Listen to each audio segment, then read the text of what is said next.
좌병준 목사님과 함께하는 매일 성경 큐티. 교우 여러분 안녕하십니까?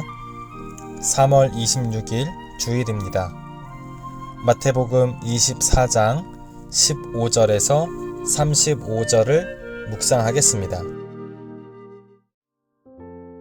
그러므로 너희가 선지자 다니엘이 말한 바 멸망의 가중한 것이 거룩한 곳에 선 것을 보거든 잃는 자는 깨달을진저 그때에 유대에 있는 자들은 산으로 도망할지어다.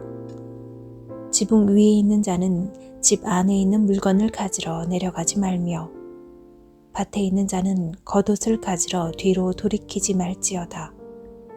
그날에는 아이 뵌 자들과 젖 먹이는 자들에게 화가 있으리로다. 너희가 도망하는 일이 겨울에나 안식일에 되지 않도록 기도하라. 이는 그때에 큰 환난이 있겠음이라. 창세로부터 지금까지 이런 환난이 없었고 후에도 없으리라. 그날들을 감하지 아니하면 모든 육체가 구원을 얻지 못할 것이나 그러나 택하신 자들을 위하여 그날들을 감하시리라. 그때에 사람이 너희에게 말하되 보라 그리스도가 여기 있다 혹은 저기 있다 하여도 믿지 말라. 거짓 그리스도들과 거짓 선지자들이 일어나 큰 표적과 기사를 보여 할 수만 있으면 택하신 자들도 미혹하리라. 보라 내가 너희에게 미리 말하였노라. 그러면 사람들이 너희에게 말하되 보라 그리스도가 광야에 있다 하여도 나가지 말고 보라 골방에 있다 하여도 믿지 말라. 번개가 동편에서 나서 서편까지 번쩍임같이 인자의 임함도 그러하리라. 주검이 있는 곳에는 독수리들이 모일 것이니라.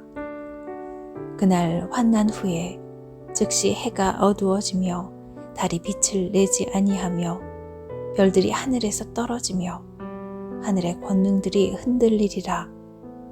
그때 인자의 징조가 하늘에서 보이겠고 그때의 땅의 모든 족속들이 통곡하며 그들이 인자가 구름을 타고 능력과 큰 영광으로 오는 것을 보리라. 그가 큰 나팔 소리와 함께 천사들을 보내리니 그들이 그의 택하신 자들을 하늘 이 끝에서 저 끝까지 사방에서 모으리라. 무화과 나무의 비유를 배우라. 그 가지가 연하여지고 잎사귀를 내면 여름이 가까운 줄을 아나니 이와 같이 너희도 이 모든 일을 보거든 인자가 가까이 곧 문 앞에 이른 줄 알라. 내가 진실로 너희에게 말하노니 이 세대가 지나가기 전에 이 일이 다 일어나리라. 천지는 없어질지언정 내 말은 없어지지 아니하리라. 예루살렘을 향한 예수님의 슬픈 예언을 오늘 말씀 가운데 보게 됩니다.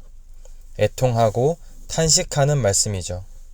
성전이 파괴되고 상징적인 도시 예루살렘이 폐허가 될 것이라는 것입니다. 16절 말씀, 읽는 자는 깨달아서 그때에 유다에 있는 자들은 산으로 도망할지어다. 성전에 가증한 우상이 세워지면 예수님께서 하신 이 말씀을 떠올려서 어서 빨리 달아나라고 하십니다. 예루살렘과 그 성전이 참혹한 종말을 맞게 된다는 경고의 메시지입니다. 적 그리스도가 일어날 것이고 하늘의 해가 어두워지는 일, 즉 세상이 혼돈에 빠져 나라가 패망하는 그런 일들이 벌어질 것이라고 말씀하십니다. 그리고 이 모든 말씀은 하나님 백성의 자부심이자 신앙의 자부심이자 본산이라고 여겨지는 예루살렘과 그 성전, 거기서 일어나게 된다고 하십니다. 어쩌다가 하나님의 임재이자 하나님의 집으로 불리던 예루살렘 성전이 이러한 멸망을 맞게 될까요? 더 이상 신앙의 자부심이 되지 못한다는 그런 의미가 됩니다. 더 이상 은혜의 장소로 예루살렘 성전이 기억되지 못한다는 겁니다.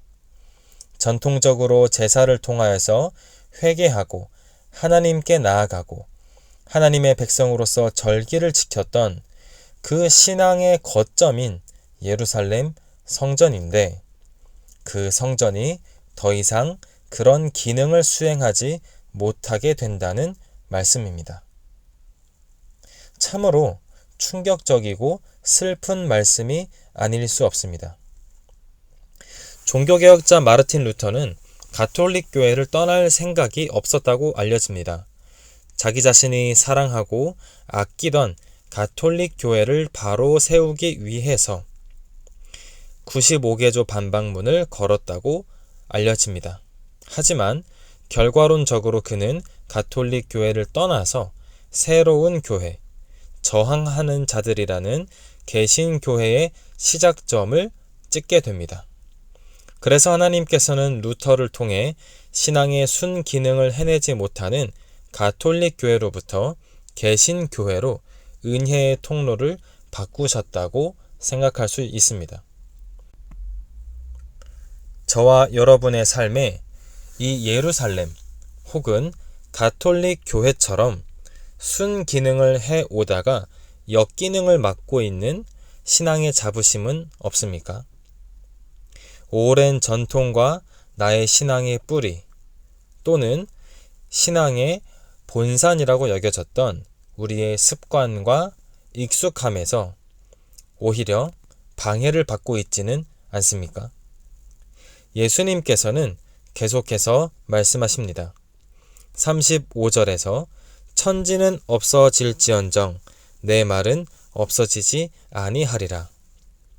믿기지 않을 예루살렘 성전의 파괴를 분명히 일어나게 될 것이라고 확언하시는 그 주님의 말씀은 어쩌면 오늘 저와 여러분의 삶에 익숙한 우리 신앙의 전통이 그러한 역기능을 맞이하고 있다는 것을 생각해 보게 합니다. 더 이상 제기능을 하지 못했던 예루살렘 성전은 무너졌지만 오순절 성령 강림을 통하여서 예수님을 주님으로 고백하고 믿었던 초대 교회 성도들을 통해서 성전의 기능은 옮겨갔습니다.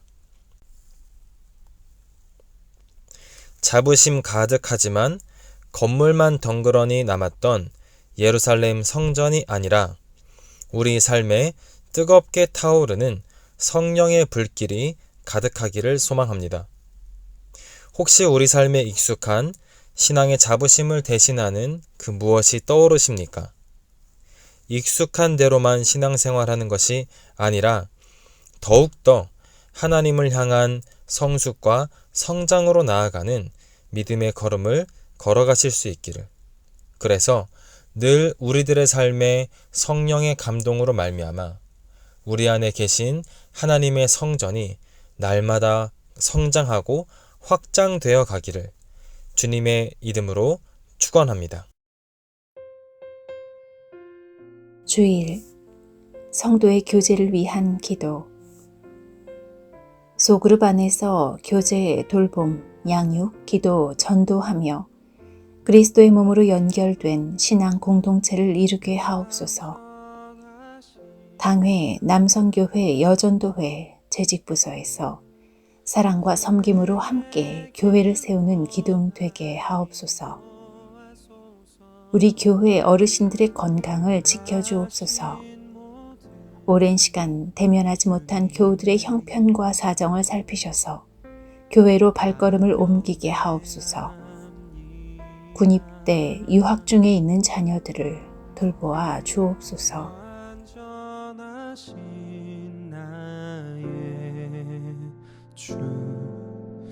그의 길로 날 인도하소서. 행하신 모든 이 주님의 영광 다 경배합니다. 예배합니다. 찬양합니다.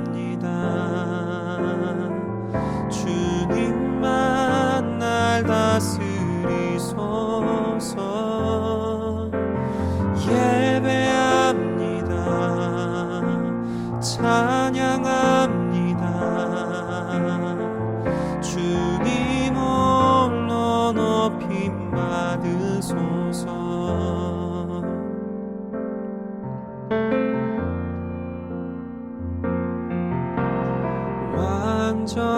완전하신 나의 주, 의의 길로 날 인도하소서.